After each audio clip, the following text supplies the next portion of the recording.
103,4 DFM. Radio Musik Asli Indonesia. DFM Mania, saatnya talk show Inspirasi dan Mandiri. Sesi Bincang Sehat kali ini bersama Mbak Susi Mulyati, ahli gizi Rumah Sakit Ibu dan Anak Budi Jaya. Dan tema kita pagi ini adalah peran ahli gizi dalam penanganan atau pencegahan stunting pada 1000 hari pertama kehidupan. Iya, DFM Mania, mempunyai anak yang tumbuh sehat jasmani dan rohani merupakan kebanggaan dan kebahagiaan tersendiri bagi orang tua. Anak yang tumbuh sehat berarti mempunyai asupan gizi yang baik dan sebaliknya. Jika anak asupan gizinya tidak kurang, maka akan sangat dipengaruhi oleh tumbuh kembang anak itu sendiri.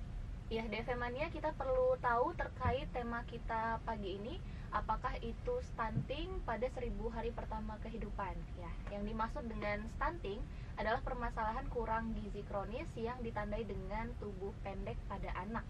Hal itu dipengaruhi oleh beberapa faktor, diantaranya adalah kurangnya asupan gizi pada anak, mungkin karena faktor ekonomi, buruknya fasilitas sanitasi, atau minimnya akses air bersih, kurangnya kebersihan lingkungan, dan kesulitan mengakses fasilitas kesehatan dan sebagainya.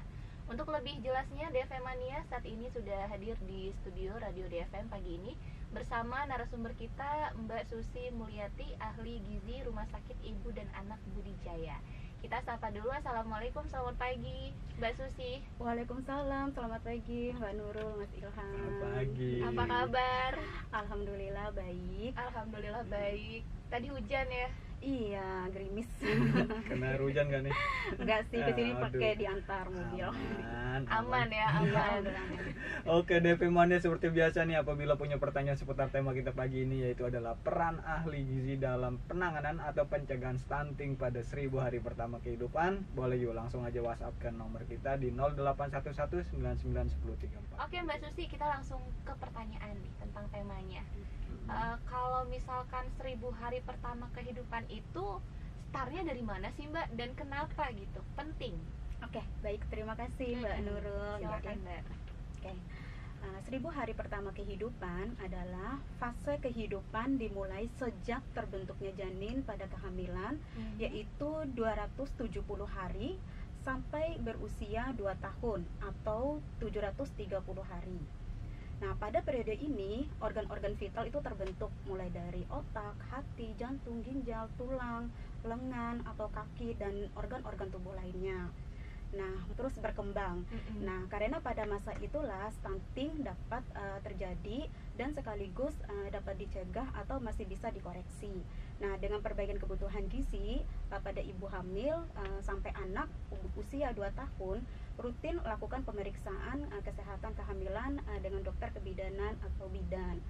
Nah, di rumah sakit kami nih di RSA Budi Jaya memiliki konsep holistic care di mana saat mom sedang hamil atau kandungan akan diperiksa melalui USG, di mana nantinya akan diketahui taksiran berat dan panjang janinnya oleh dokter objin. Nah, saat mom sudah melahirkan, kami RSA Budi Jaya juga mempunyai BZLC atau Budi Jaya Lactation Center. Maka moms akan dipandu oleh konselor laktasi dalam hal menyusui, yaitu dengan dokter spesialis anak yang paham mengenai konsep laktasi gitu. Nah, dan untuk pertumbuhan dan perkembangan anak bisa dikonsultasikan ke dokter spesialis anak RSA Budi Jaya. Oke, berarti 1000 hari pertama kehidupan itu sejak janin terbentuk ya Mbak ya? Iya, benar. Dan kenapa penting DFM-nya? Karena memang di 1000 hari pertama kehidupan ini bisa dideteksi stuntingnya sekaligus bisa dikoreksi. Iya, benar. Oke, siap. Kalau untuk stunting itu sendiri, apa sih Mbak yang disebut dengan stunting pada anak? Nah, oke. Stunting adalah kondisi gagal tumbuh akibat kekurangan gizi di 1000 hari pertama kehidupan. Nah, kondisi ini bisa berefek jangka panjang hingga pada anak usia dewasa. Nah, stunting pasti pendek ya. Namun pendek itu belum tentu stunting. Nah, karena anak bertubuh pendek belum tentu mengalami gagal tumbuh.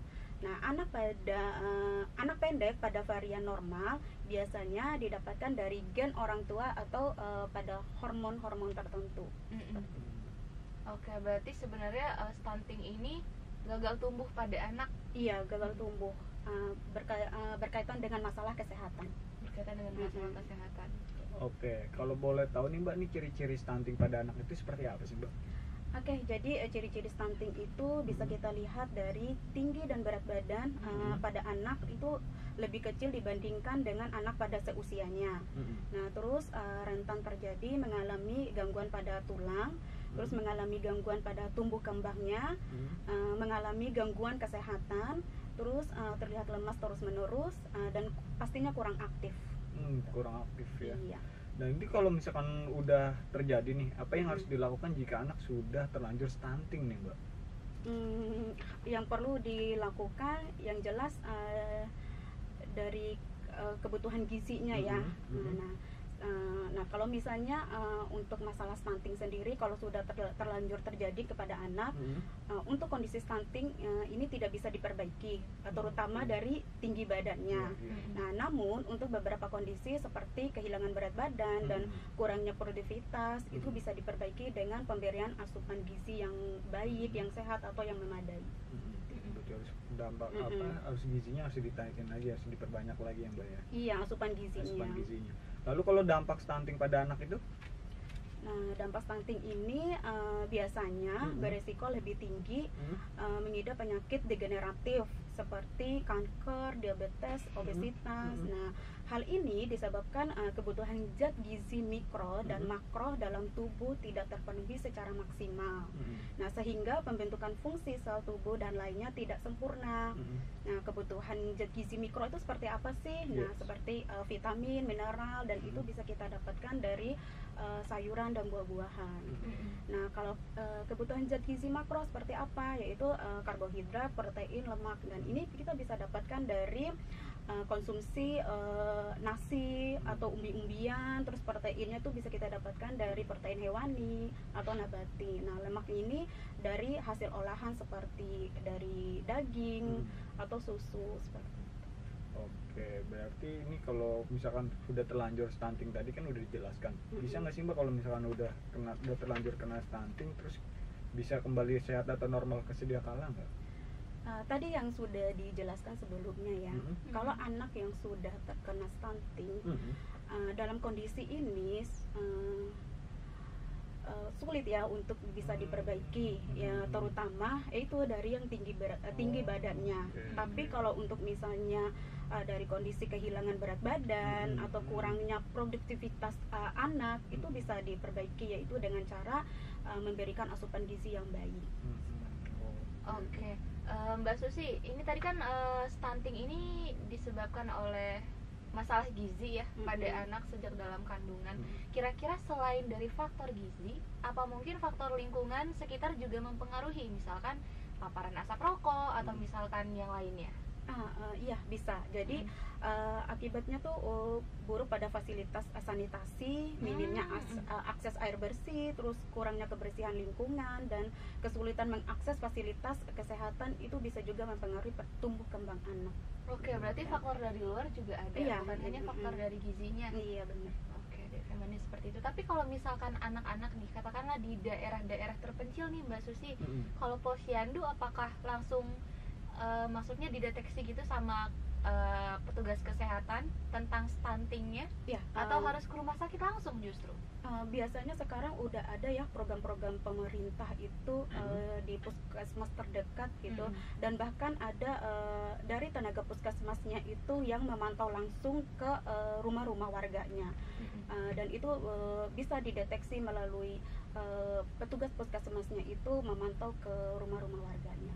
Oke, berarti kalau sekarang sudah kalaupun itu di puskesmas sudah bisa dideteksi ya Mbak ya. Oke, terkait dengan tema kita pagi ini nih Mbak, peran ahli gizi dalam penanganan atau pencegahan stunting pada 1000 hari pertama kehidupan. Kira-kira kalau untuk asupan gizi, makanan dan minuman apa saja yang wajib dikonsumsi bagi anak supaya anak tidak stunting? Makasih Mbak Nurul. Jadi ada beberapa makanan dan minuman yang wajib nih dikonsumsi bagi anak supaya tidak stunting ya. Nah, pertama kita harus lihat dari 1000 hari pertama kehidupannya. Nah, Untuk ibu hamil, makan lebih banyak dengan lauk pauk yang beraneka ragam, terus konsumsi sayuran dan buah-buahan untuk penuhi gizi janin dan ibu hamil di awal dan selama masa kehamilan. Nah, terus menghindari makanan siap saji dan berpengawet, dan juga menghindari minuman yang mengandung alkohol atau yang bersoda.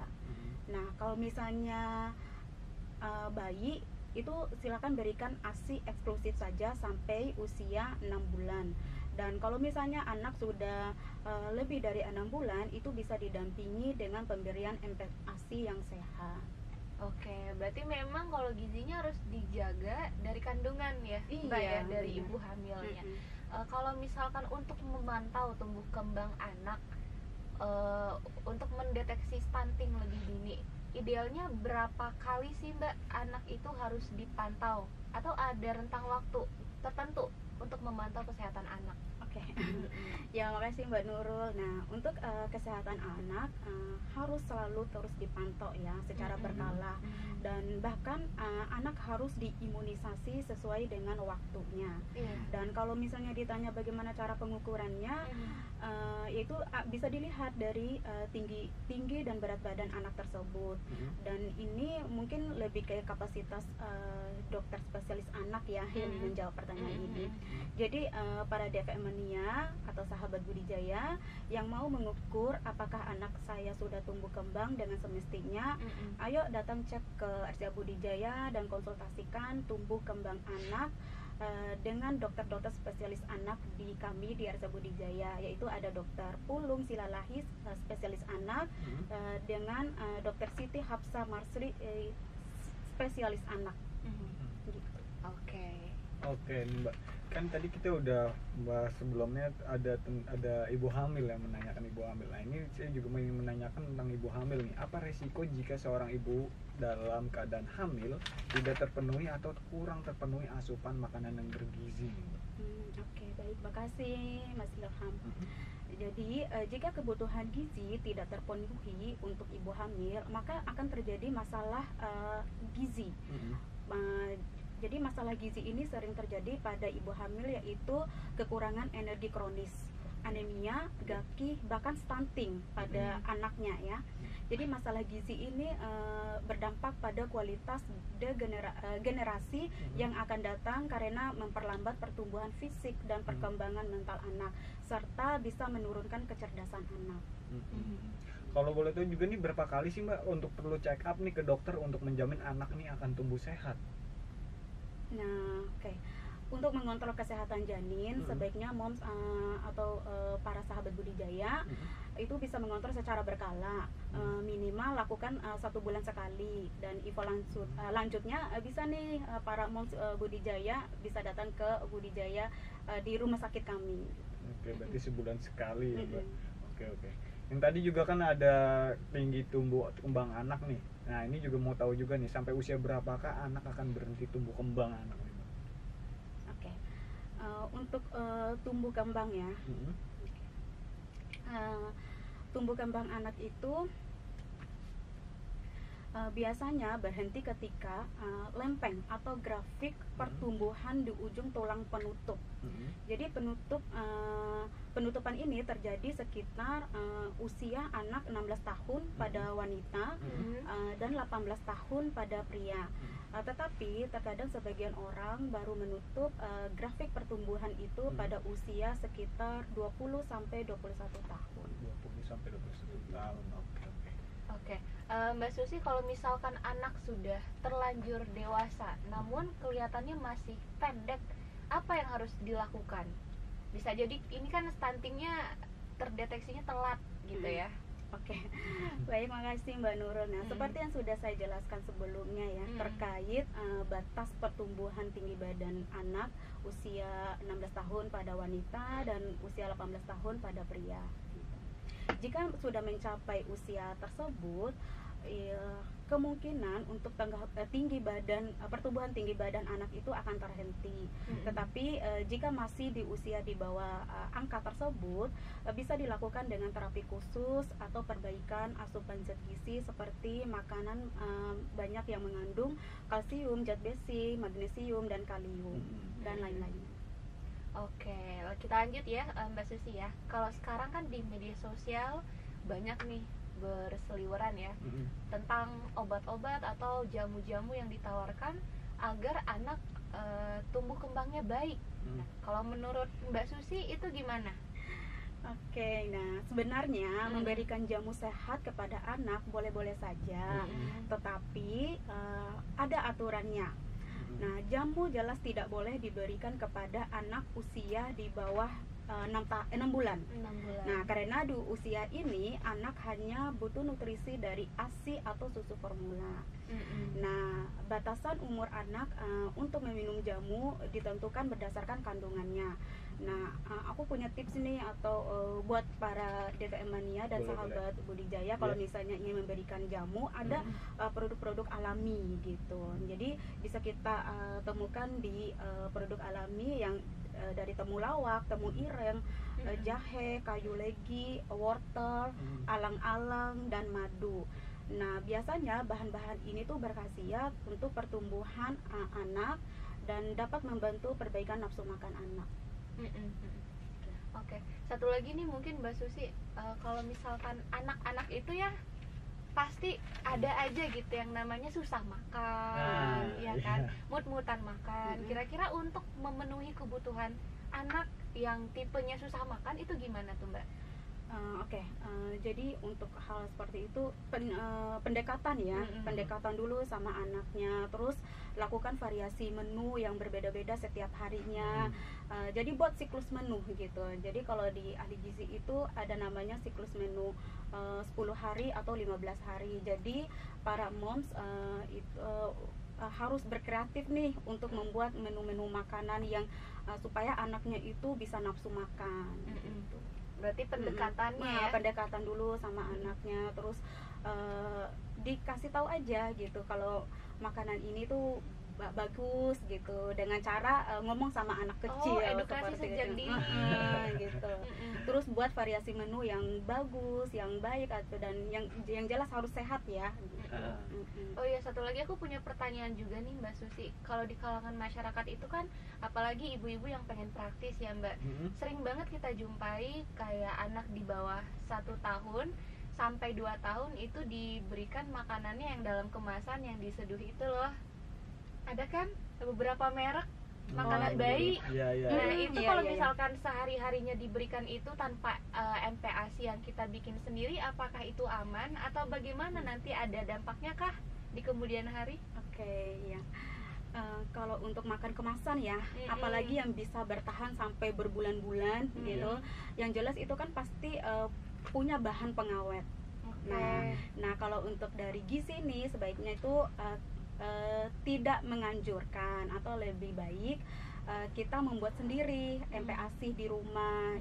Sebenarnya gampang sih, kayak misalnya nasi terus ada lauk hewani, ayam, terus wortel, itu dicampur aja terus di blender agak halus atau agak kasar, terus kasihkan ke anak, itu bisa digantikan dengan produk-produk yang cepat saji seperti itu. Oh, berarti yang cepat saji dijadikan selingan aja. Iya, boleh juga. Oke Mbak Susi, di sesi terakhir, kalau misalkan nih si anak butuh atau memang perlu di check up ke dokter, sebaiknya ke dokter apa? Jadi kalau untuk mengecek masa kehamilan dulu ya, masa kehamilan itu sebaiknya atau disarankan lebih ke dokter obgyn. Nah, terus kalau untuk mengecek pertumbuhan perkembangan anak itu sebaiknya dilakukan ke dokter spesialis anak. Ini ada pertanyaan masuk dari via WhatsApp nih Mbak Susi, dari Mama Reno Arka Alicia. Assalamualaikum Mbak, aku mau nanya nih, anak saya kan kalau makan gak pernah makan yang macem-macem. Dia suka telur dadar sama kecap, tapi dia minum susu formula. Nah, ada yang bilang jangan makan telur terus, bisa penyakit ginjal. Yang mau saya tanyakan, apakah telur bisa membuat ginjal rusak? Nah, anak saya yang ketiga 1,5 tahun cuma minum susunya disamain sama usia kakaknya yang 5 tahun. Kira-kira boleh nggak nih? Gitu. Jadi ada 2 pertanyaan. Yang pertama, apakah makan telur terus bisa menyebabkan kerusakan pada ginjal untuk anak? Terus yang kedua, untuk anak yang berusia 1,5 tahun minum susu kakaknya yang berusia 5 tahun, apakah boleh? Gitu. Jadi pertanyaan pertama dulu ya, telur itu bisa menyebabkan ginjal yang keterusan gitu. Yang keterusan ya. Nah, terusnya ini frekuensinya tuh dalam sehari berapa kali dulu gitu kan. Tapi setahunya saya, kalau untuk konsumsi telur sepertinya tidak menyebabkan ginjal ya. Nah, yang menyebabkan penyakit ginjal itu pada makanan-makanan yang pengawet, terus minuman-minuman yang beralkohol, terus minuman yang bersoda, tapi dalam jangka yang panjang dan dalam jumlah yang banyak gitu. Nah, kalau untuk konsumsi telur, dan ini frekuensinya berapa kali nih dalam sehari gitu, kita nggak tahu ya. Sepertinya tidak deh. Sepertinya tidak ya. Iya. Tapi mungkin kalau misalkan emang sukanya telur dadar sama kecap, mungkin bisa ditambahin sayurnya. Iya, gitu ya, Mbak, benar ya? nih. Iya. Atau kalau yang nggak suka makan sayur, mungkin buahnya. Ini lanjut ke pertanyaan kedua nih, Mbak. Kalau untuk yang anak 1,5 tahun minum susu kakaknya yang usia 5 tahun, kira-kira boleh nggak? Nah, selama meminum susu kakaknya ini ada efeknya nggak? Misalnya kayak diare dan lain-lainnya ya. Kalau misalnya tidak diare sih nggak masalah, tapi tetap sebaiknya berikanlah susu sesuai dengan usia anak. Tuh. Tapi kalau misalkan anak-anak balita itu apa memang harus minum susu, Mbak? Kalau menurut Mbak Susi dari kacamata ahli gizi? Oke. Jadi kalau untuk pemberian ASI ya, itu usia sampai 6 tahun. Sampai 6 bulan. Usia sampai 6 bulan. Nah, dan bahkan lebih dari 6 bulan pun itu bisa kita memberikan ASI, tapi bisa didampingi juga dengan pemberian MPASI. Gitu. Nah, kalau misalnya anak sudah usia ini rata-rata ya, anak usia udah 3 tahun itu biasanya sudah berhenti ASI sih gitu. Jadi bisa digantikan dengan susu formula sesuai kepercayaan atau ininya para moms lah gitu. Nah, gitu. Tapi kalau di usia aktif anak itu yang 2 tahun ke atas, apakah memang perlu dia mengonsumsi susu? Untuk ini ya, kalau untuk pemberian ASI, susu formula, susu formula boleh-boleh saja gitu, tapi harus tetap didampingi dengan pemberian makan atau MPASI ya namanya. Oke nih Mbak, tadi kan itu udah semuanya udah dijelaskan sama Mbak sendiri, dan juga Nurul tadi udah banyak bertanya juga ya. Nah, ini pertanyaan terakhir nih Mbak nih, saya cuma mau minta tips sehat bagi seorang ibu hamil atau telah mempunyai anak pada 1000 hari pertama nih, kehidupan untuk mencegah stunting. Dan ini juga khususnya untuk DV-mania juga semuanya, agar anak nih tumbuh sehat, gimana nih? Oke. Kehidupan 1000 hari pertama dimulai dari awal kehamilan hingga anak berusia 2 tahun. Nah, sehingga saat ini sangat penting bagi ibu hamil untuk rutin melakukan pemeriksaan kesehatan kehamilan dengan dokter kebidanan atau bidan. Nah, 3 kata kunci nih yang penting dalam pencegahan stunting ya. Nah, yang pertama itu perbaiki terhadap pola makan. Yang kedua, perbaiki terhadap pola asuh. Yang ketiga, perbaiki sanitasi dan akses air bersih. Nah, untuk para moms dan calon moms yang ingin konsultasi lebih lanjut mengenai kesehatan calon baby atau babynya, atau kesehatan ibu dan anak, silakan datang Kerja Budi Jaya di Jalan Dr. Saharjo nomor 120 Jakarta Selatan, atau bisa menghubungi kami di 08 111 137375, atau bisa juga nih buka Instagram kami di ria.budijaya. Oke. Tadi kata kuncinya ada 3. Ada 3 ya. Tadi kan pola makan, pola asuh, sanitasi dan akses air bersih. Iya benar. Itu dia DV-mania untuk pencegahan stunting. Oke, akhirnya untuk Mbak Susi Mulyati, ahli gizi Rumah Sakit Ibu dan Anak Budi Jaya Jakarta. Terima kasih banyak Mbak. Terima kasih banyak ya Sudah Mbak. berkenan Iya. waktunya untuk sharing buat Nurul nih, Bang Iya, Ilham juga, Iya. sama-sama di rumah. Mbak Nurul, Mas Ilham. Sama-sama. Semoga sehat selalu juga buat tim di sana ya Iya. Pak ya. Iya. Jaga Kita juga ketemu lagi di kesehatannya. next episode mungkin dengan Hmm? tema-tema yang lebih menarik lagi ya Oke, di deh. Mania. Hmm. Terima kasih juga untuk DFM Mania yang sudah menyimak talk show-nya. Nanti kalau yang ketinggalan di-upload sama Bang Ilham di YouTube. Nah, Buat Mama Rena juga terima kasih banyak yang sudah bertanya. Iya. Akhirnya Nurul dan Bang Ilham serta Mbak Susi pamit. Wassalamualaikum warahmatullahi wabarakatuh.